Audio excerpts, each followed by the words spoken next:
আকাশবাণী খবর পড়ছি দেবব্রত মণ্ডল। প্রথমে বিশেষ বিশেষ খবর। রাষ্ট্রপতি দ্রৌপদী মুর্মু বলেছেন, উদ্যোক্তা হোক বা কর্পোরেট জগৎ, সকল ক্ষেত্রেই আজ নারীরা নেতৃত্ব দিচ্ছে। দেশ জুড়ে নানা অনুষ্ঠানের মধ্য দিয়ে আজ পালিত হচ্ছে আন্তর্জাতিক নারী দিবস। রাষ্ট্রপতি, উপরাষ্ট্রপতি, প্রধানমন্ত্রী সহ শুভেচ্ছা জানিয়েছেন বহু বিশিষ্ট ব্যক্তিত্ব। নারী ও শিশু কল্যাণ মন্ত্রক দিল্লিতে শক্তি পদযাত্রার আয়োজন করেছে। প্রধানমন্ত্রী নরেন্দ্র মোদী নতুন দিল্লির সরোজিনী নগর আবাসন প্রকল্পের বাড়ির চাবি মহিলা সুবিধা প্রাপকদের হাতে তুলে দিয়েছেন। লক্ষ্য পূরণ না হওয়া পর্যন্ত ইরান আক্রমণ চলবে বলে জানিয়েছেন ইসরায়েলের প্রধানমন্ত্রী বেঞ্জামিন নেতানিয়াহু। ইসরায়েলের হাইফা তেল সংশোধনাগার ও নৌঘাটিতে হামলা চালানোর দাবি করেছে ইরান। 52,000 ভারতীয়কে দেশে ফিরিয়ে আনা হয়েছে বলে জানিয়েছে বিদেশ মন্ত্রক। আসন্ন বিধানসভা নির্বাচনের প্রস্তুতি খতিয়ে দেখতে নির্বাচন কমিশনের পূর্ণাঙ্গ বেঞ্চ আজ পশ্চিমবঙ্গে আসছে। রাজ্যের 9টি জায়গা থেকে আজ আরও এক দফায় বিজেপির পরিবর্তন যাত্রার সূচনায় যোগ দিয়েছেন কেন্দ্রীয় মন্ত্রী ও প্রতিমন্ত্রীরা। বিশ্বকাপ টি-20 ক্রিকেট প্রতিযোগিতার ফাইনালে ভারত আজ নিউজিল্যান্ডের মুখোমুখি হবে। আসছি বিস্তারিত খবরে। রাষ্ট্রপতি দ্রৌপদী মুর্মু বলেছেন, নারীদের সমান সুযোগ এবং সহায়তা দেওয়া হলে তারা প্রতিটি ক্ষেত্রেই শ্রেষ্ঠত্ব অর্জন করতে পারে। আজ নতুন দিল্লিতে আন্তর্জাতিক নারী দিবস উপলক্ষে এক অনুষ্ঠানে ভাষণে রাষ্ট্রপতি বলেন, উদ্যোক্তা হোক বা কর্পোরেট জগৎ, সকল ক্ষেত্রেই নারীরা নেতৃত্ব দিচ্ছেন।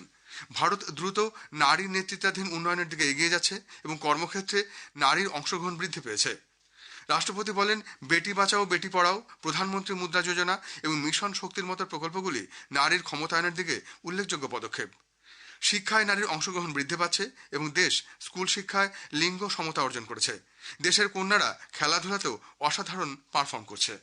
हमारे देश तेजी से प्रगति करे और नागरिकों के पूर्ण क्षमता का राष्ट्र हित में उपयोग हो सके, इसके लिए जरूरी है कि हम न केवल अपनी बेटियों को उच्च सपने देखने के लिए प्रेरित करें, बल्कि उन सपनों को पूरा करने के लिए भी हम उनके कदम से कदम मिला के सहयोग करें। भय और भेदभाव से मुक्त वातावरण में महिलाएं राष्ट्र निर्माण में अपना सर्वश्रेष्ठ योगदान दे सकते हैं। অনুষ্ঠানে বক্তব্য রাখেন নারী ও শিশু কল্যাণ মন্ত্রী অন্নপূর্ণা দেবী। তিনি বলেন যে আন্তর্জাতিক নারী দিবস নারীদের দৃঢ় সংকল্প, নিষ্ঠা এবং কৃতিত্ব উদযাপন করে, যা একটি উন্নত ভারতের ভিত্তি তৈরি করে। মন্ত্রী বলেন, একজন নারী সুযোগ পেলে অনেক উচ্চতায় পৌঁছন এবং সমগ্র সমাজের অগ্রগতির পথ প্রশস্ত করেন। তিনি বলেন, বেটি বাঁচাও বেটি পড়াও প্রকল্প নারীদের জীবন বদলে দিয়েছে। এটা গর্বের বিষয় যে নারীরা জাতিকে উন্নত ভারত গঠনে নেতৃত্ব দিচ্ছেন।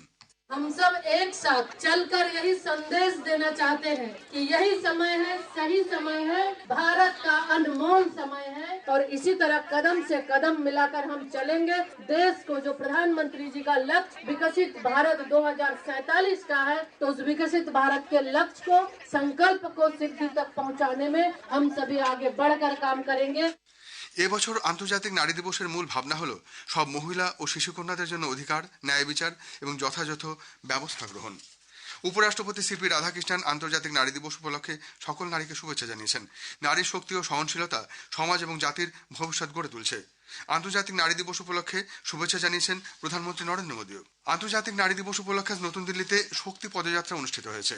নারী ও শিশু কল্যাণ মন্ত্রকের উদ্যোগে আয়োজিত এই পদযাত্রায় কেন্দ্রীয় নারী ও শিশু কল্যাণ মন্ত্রী অন্নপূর্ণা দেবী, প্রতিমন্ত্রী সাবিত্রী ঠাকুর এবং দিল্লির মুখ্যমন্ত্রী রেখা গুপ্তা সহ অনেকেই অংশ নেন। অন্নপূর্ণা দেবী বলেন, সমাজের বিভিন্ন ক্ষেত্রে নারীরা এতে অংশ নিয়েছেন, যা নারীর নেতৃত্বে সমাজের অগ্রগতির দিকটি তুলে ধরে। দিল্লির মুখ্যমন্ত্রী রেখা গুপ্তা বলেন, স্টার্ট আপ থেকে মহাকাশ অভিযান সব ক্ষেত্রেই নারীরা সক্রিয়। ইন্ডিয়া গেট থেকে বিজয় চক পর্যন্ত কর্তব্য পথে প্রায় 2 কিলোমিটার এই শক্তি পদযাত্রা আয়োজিত হয়। নারী দিবস উপলক্ষে ক্রীড়া ও যুব কল্যাণ মন্ত্রক আজ কলকাতায় ফিট ইন্ডিয়া পিঙ্ক সাইক্লোথনের আয়োজন করে। ক্রীড়া ও যুব কল্যাণ মন্ত্রী মনসুখ মান্ডভিয়া এই সাইকেল র্যালির উদ্বোধন করেন। শ্রী মান্ডভিয়া নিজে এই সাইক্লোথনে অংশ নেন। তিনি বলেন, এই ধরনের উদ্যোগ নাগরিকদের মধ্যে ফিটনেস এবং সম্মিলিত দায়িত্বের সংস্কৃতি গড়ে তুলতে সাহায্য করে। সুস্থ জীবনধারা বজায় রাখতে এবং স্বচ্ছ পরিবেশ গড়ে তুলতে সাইক্লিংকে একটি সহজ ও কার্যকর উপায় হিসেবে গ্রহণ করার জন্য তিনি সবাইকে আহ্বান জানান। খেলাধুলা জনজীবনে মহিলাদের অংশগ্রহণের গুরুত্ব তুলে ধরে মন্ত্রী বলেন, নারীর ক্ষমতায়নের অর্থ সমাজের ক্ষমতায়ন।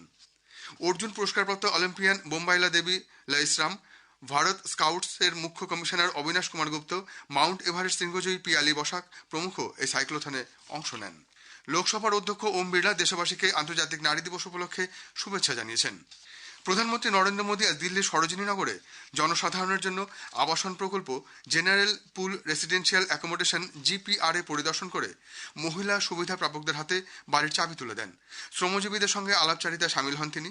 প্রধানমন্ত্রী জিপিআরএ পুনর্বিকাশ প্রকল্পের আওতায় প্রায় 15,200 কোটি টাকার একাধিক প্রকল্পের উদ্বোধন ও ভিত্তিপ্রস্তর স্থাপন করছেন। সরোজিনীনগর, নেতাজিনগর, কস্তুরবানগর, শ্রীনিবাসপুরী সহ বিভিন্ন গুরুত্বপূর্ণ এলাকায় ছড়িয়ে থাকা এই প্রকল্পগুলি সরকারি কর্মচারী ও প্রশাসনিক দপ্তরগুলির জন্য আধুনিক পরিকাঠামো গড়ে তোলার লক্ষ্যে সরকারের উচ্চাভিলাষী কর্মসূচির অংশ। সরকারি কোষাগারের উপর অতিরিক্ত চাপ যাতে না পড়ে সেজন্য উদ্ভাবনী স্বনির্ভর আর্থিক মডেলের মাধ্যমে এই প্রকল্পগুলির পুনর্বিন্যাস করা হয়েছে। এই মডেলের আওতায় প্রকল্প এলাকার একটি অংশ বাণিজ্যিক ও আবাসিক ব্যবহারের দিকে আয়ের সংস্থান রাখা হয়েছে। পুনর্বিকাশ পরিকল্পনার মাধ্যমে সরকারি কর্মচারীদের জন্য 9,350টিরও বেশি আধুনিক ফ্ল্যাট তৈরি হবে এবং প্রায় 48 লক্ষ বর্গফুট অফিস পরিসর গড়ে তোলা হবে। প্রধানমন্ত্রী আজ দিল্লি মেট্রোর 18,300 কোটি টাকা মূল্যের প্রকল্পের সূচনা করছেন। এই প্রকল্পে দিল্লি মেট্রোর দুটি করিডর অন্তর্গত। একটি হল মজলিস পার্ক থেকে মৌজপুর বাবরপুর পর্যন্ত বিস্তৃত 12.3 কিলোমিটার পিঙ্ক লাইন, অন্যটি দীপালি চক থেকে মজলিস পার্ক পর্যন্ত দীর্ঘ মেজেন্ডা লাইন। খবর শুনছেন আকাশবাণী থেকে। আমাদের সংবাদ শোনা যাবে ইউটিউব চ্যানেল আকাশবাণী সংবাদ বাংলা, ফেসবুক ও ইনস্টাগ্রাম আকাশবাণী সংবাদ কলকাতা এবং এক্স হ্যান্ডেল এআই নিউজ কলকাতাতে। পশ্চিম এশিয়ার সংকট আজ নবম দিনে পড়ল। মার্কিন ইসরায়েল যৌথ বাহিনীর আকাশপথ আক্রমণ যথারীতি অব্যাহত, সমানতালে চলছে ইরানের প্রতিরোধ। ইসরায়েলের প্রধানমন্ত্রী বেঞ্জামিন নেতানিয়াহু সামাজিক মাধ্যমে জানিয়েছেন, লক্ষ্য সফল না হওয়া পর্যন্ত এই আক্রমণ বন্ধ হবে না। ইসরায়েলের সাফল্য গোটা বিশ্বে পারমাণবিক যুদ্ধের আশঙ্কাকে নির্মূল করবে। এদিকে ইরানের Islamic Revolutionary Guard Corps IRGC দাবি করেছে তারা ইসরায়েলের হাইফা তেল সংশোধনাগার ও খাইবার সেখানে সফল আক্রমণ হানতে সক্ষম হয়েছে। ইরানের সমর্থক হেজবুল্লাহ গোষ্ঠীও হাইফার নৌঘাটিতে হামলা চালিয়েছে বলে দাবি করেছে। পশ্চিম এশিয়া উদ্ভূত পরিস্থিতির পরিপ্রেক্ষিতে বিদেশ মন্ত্রক আবারও প্রবাসী ভারতীয়দের দূতাবাসের গাইডলাইন কঠোরভাবে মেনে চলার নির্দেশিকা জারি করেছে। তারা প্রয়োজন পড়লে হেল্পলাইনে সাহায্য নিতে পারবেন। ইতিমধ্যেই 52,000 ভারতীয়কে বিশেষ উড়ানে দেশে ফিরিয়ে আনা সম্ভব হয়েছে। 1 মার্চ থেকে গতকাল পর্যন্ত 32,000-এরও বেশি ভারতীয় বিমানযোগে দেশে ফিরেছে। পশ্চিমবঙ্গে আসন্ন বিধানসভা নির্বাচনের প্রস্তুতি খতিয়ে দেখতে নির্বাচন কমিশনের পূর্ণাঙ্গ বেঞ্চ আজ এ রাজ্যে আসছেন। মুখ্য নির্বাচন কমিশনার জ্ঞানেশ কুমার নেতৃত্বে পূর্ণাঙ্গ বেঞ্চ আজ রাত 8:15 নাগাদ কলকাতা বিমানবন্দরে পৌঁছবেন। বিমানবন্দরে মুখ্য নির্বাচন কমিশনার সহ পূর্ণাঙ্গ বেঞ্চকে স্বাগত জানাবেন রাজ্যের মুখ্য নির্বাচনী আধিকারিক মনোজ কুমার আগরওয়াল ও অতিরিক্ত মুখ্য নির্বাচনী আধিকারিক অরিন্দম নিয়োগী। আগামীকাল সকাল 10টা থেকে দুপুর 12টা পর্যন্ত নির্বাচন কমিশন এ রাজ্যের স্বীকৃত রাজনৈতিক দলগুলির সঙ্গে বৈঠকে বসবে বলে জানা গেছে। আগামী মঙ্গলবার 10 মার্চ নির্বাচন কমিশনের পূর্ণাঙ্গ বেঞ্চ রাজ্যের মুখ্য সচিব, নির্বাচনী আধিকারিক, রাজ্য পুলিশের ডিজি, এসপিএনও, কেন্দ্রীয় বাহিনীর নোডাল অফিসার সহ প্রশাসন আধিকারিকদের সঙ্গে বৈঠকে মিলিত হবেন। ওই দিনই বুথ লেভেল আধিকারিকদের সঙ্গেও তাদের মত বিনিময়ের কথা। বিজেপির পরিবর্তন যাত্রা কর্মসূচিতে আজ 9টি জায়গায় সভা হচ্ছে। প্রাক্তন কেন্দ্রীয় মন্ত্রী বিজেপি সাংসদ অনুরাগ ঠাকুর আজ নৈহাটিতে পরিবর্তন যাত্রা জনসভায় উপস্থিত থাকছেন। কেন্দ্রীয় প্রতিমন্ত্রী সতীশ চন্দ্র দুবে দুপুর 3টের সময় পুরুলিয়ার মানবাজারে পরিবর্তন যাত্রা এবং জনসভায় অংশ নেবেন। অপর কেন্দ্রীয় প্রতিমন্ত্রী BL ভার্মা বিকেল 5টায় কালনায় পরিবর্তন যাত্রায় যোগদান করবেন ও জনসভায় বক্তব্য রাখবেন। অন্যদিকে বিহারের উপমুখ্যমন্ত্রী সম্রাট চৌধুরী জলপাইগুড়ি মাল বিধানসভা কেন্দ্রের পরিবর্তন যাত্রা ও জনসভায় অংশ নেবেন। কেন্দ্রীয় তদন্ত ব্যুরো সিবিআই শিল্পপতি অনিল আম্বানি সহ কয়েকজনের বিরুদ্ধে ব্যাংক ঋণ জালিয়াতির মামলা রুজু করেছে। পাঞ্জাব ন্যাশনাল ব্যাংকের এক ম্যানেজারের অভিযোগের ভিত্তিতে এই মামলা দায়ের করা হয়েছে। 2013 থেকে 2017 সালের মধ্যে অনিল আম্বানি এবং তার সহযোগীরা ব্যাংক থেকে 1,000 কোটিরও বেশি টাকা প্রতারণার মাধ্যমে আত্মসাৎ করেছেন বলে অভিযোগ। আইসিসি পুরুষদের টি-20 বিশ্বকাপ ক্রিকেটের ফাইনালে গতবারের চ্যাম্পিয়ন ভারত আজ নিউজিল্যান্ডের মুখোমুখি হবে। আহমেদাবাদের নরেন্দ্র মোদী স্টেডিয়ামে খেলা শুরু হবে সন্ধে 7টায়। তৃতীয়বার বিশ্বকাপ দখলের লক্ষ্যে ভারত আজ চতুর্থবার ফাইনালে নামছে। অন্যদিকে প্রথমবার কাপ জয়ের লক্ষ্যে নিউজিল্যান্ড দ্বিতীয়বার ফাইনাল খেলবে। শেষ করার আগে বিশেষ খবর আরেকবার। রাষ্ট্রপতি দ্রৌপদী মুর্মু বলেছেন, উদ্যোক্তা হোক বা কর্পোরেট জগৎ, সকল ক্ষেত্রেই আজ নারীরা নেতৃত্ব দিচ্ছে। দেশ জুড়ে নানা অনুষ্ঠানের মধ্যে দিয়ে আজ পালিত হচ্ছে আন্তর্জাতিক নারী দিবস। লক্ষ্য পূরণ না হওয়া পর্যন্ত ইরান আক্রমণ চলবে বলে জানিয়েছে ইসরায়েলের প্রধানমন্ত্রী বেঞ্জামিন নেতানিয়াহু। 52,000 ভারতীয়কে দেশে ফিরিয়ে আনা হয়েছে বলে জানিয়েছে বিদেশ মন্ত্রক। খবর এখনকার মতো এই পর্যন্ত। এরপরেই শুনুন স্থানীয় সংবাদ।